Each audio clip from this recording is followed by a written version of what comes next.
Assalamualaikum warahmatullahi wabarakatuh. Pertama dan yang paling utama, marilah kita panjatkan puji syukur kehadirat Allah Subhanahu wa Ta'ala yang dimana masih memberikan kita kesempatan, kesehatan untuk tetap melaksanakan kegiatan rutin kita, yaitu memperingati HUT RI yang ke-76. Dan tak lupa pula salawat berangkaikan salam kita hadiahkan kepada junjungan kita Nabi besar Muhammad SAW. Allahumma sholli wa sallim wa barik alaihi. Dan di sini saya akan menyapa para anak bangsa yang ada di seluruh dunia. Hai anak muda, hai anak bangsa, dan hai penerus negara.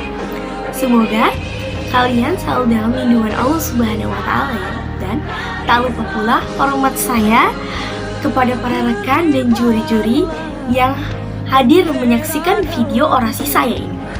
Baiklah, langsung saja kita masuk kepada tema kita berikutnya, yaitu tentang mewujudkan kreativitas generasi muda di masa pandemi.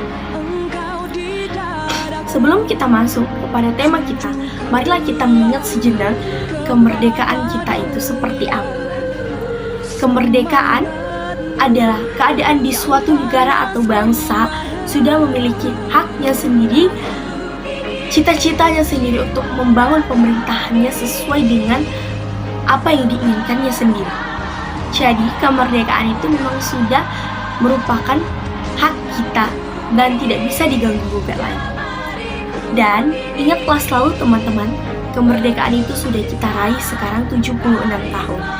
Sejak dimana Belanda, Jepang, Portugis, Inggris menjajah negara kita sangat lama pada masa lalu. Dan janganlah pernah kita lupa apapun yang sudah dilakukan para pahlawan yang membuat kita akan selalu semangat dalam menghadapi situasi apapun. Oke, mari kita masuk ke orasi kita. Kreatif. Anak bangsa sekarang ini banyak sekali yang kreatif. Bahkan banyak sekali yang menunjukkan kekreatifannya di sosial media ataupun dimanapun. Dan saya yakin anak bangsa itu pasti bisa mewujudkan negara Indonesia yang berjaya, kreatif, inovatif, dan tumbuh. Bukan hanya tumbuh, tapi sudah berkembang. Dan saya yakin sekali kreatif itu sudah ada dalam diri kita masing-masing. Karena tanpa adanya diri dan dorongan dari dalam diri, itu akan sangat sulit. Karena kreatif itu tumbuh dari pola pikir kritis dan inovatif kita sendiri.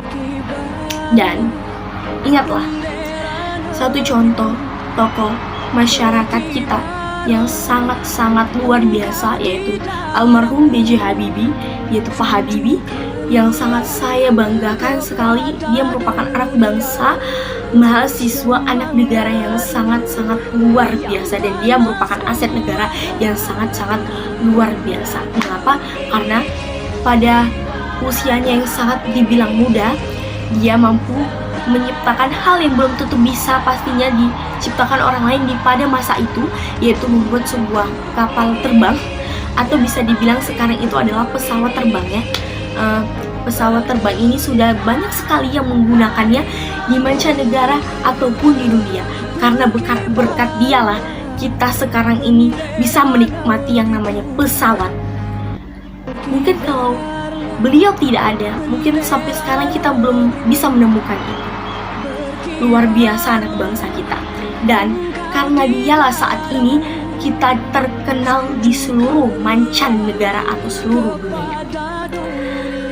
Dan kreatif itu sendiri adalah awal dari majunya suatu negara dan awal dari kesuksesan kita sendiri. Karena jika hanya mengandalkan kepintaran, kita semua makhluk manusia adalah makhluk yang pintar, tetapi jika dibarengi dengan kreatif, maka kita akan menjadi makhluk yang sangat luar biasa seperti B.J. Habibie. Dan pada kemerdekaan kita kali ini, kita sangat membutuhkan yang namanya kreativitas anak bangsa. Karena dengan kreativitas anak bangsa, Indonesia akan semakin terkenal dan kemerdekaan kita akan semakin termaknai. Contohnya saja, sudah banyak anak editor, sudah banyak anak-anak yang bisa menggunakan aplikasi-aplikasi yang luar biasa untuk mewujudkan suatu karya yang sangat luar biasa. Dan tidak sedikit juga anak-anak bangsa kita yang sudah keluar dunia atau keluar negara untuk mewujudkan impiannya ke luar negeri. Dengan apa? Dengan membawa kreativitasnya dan karya-karyanya untuk membanggakan negara tercinta kita ini, merdeka. Dan yang pastinya kita sebagai anak bangsa sendiri harus selalu menjunjung tinggi yang namanya persatuan dan kesatuan. Dan ingatlah, kita adalah negara Bhinneka Tunggal Ika di mana semua agama bisa masuk dan kita harus saling bertoleransi. Dan satu contoh lagi adalah Dewi Tanjungsari. Beliau adalah perempuan anak yatim piatu yang sangat luar biasa yang bersekolah di Universitas Brawijaya, dan itu sekarang universitas terbaik ya. Dan beliau memanfaatkan yang namanya dedaunan untuk mendapatkan uang. Beliau menggunakan kreativitasnya sendiri untuk mengembangkan suatu karya seni yang bernilai jutaan bahkan puluhan. Dan sekarang omsetnya udah sangat luar biasa. Bisa kalian baca di buku-buku yang sudah dirilisnya.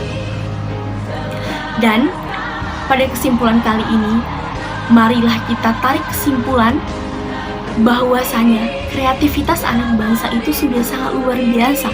Tetapi marilah kita mengeluarkan kreativitas kita lagi dan menuangkannya pada diri kita atau pada orang lain. Karena jika kita menuangkannya pada orang lain akan menuangkannya pada orang lain lagi, sehingga akan terbentuknya suatu negara yang kreatif dan inovatif. Dan negara kita pastinya akan bisa maju dan berkembang. Bukan hanya maju, tapi maju dan berkembang. Dan julukan itu akan pastinya ada pada diri kita dan pada negara kita sendiri. Dan jika julukan itu sudah ada, maka akan memperbaiki sistem ekonomi kita dan kita pun akan hidup sejahtera. Dan jangan lupa selalu bersyukur kepada Tuhan Yang Maha Esa dalam segala hal apapun. Merdeka, merdeka, merdeka. Kita pasti bisa, Indonesia bisa, kita selalu bisa. Assalamualaikum warahmatullahi wabarakatuh. Salam sejahtera dan semoga kita selalu dalam lindungan Allah Subhanahu wa Ta'ala.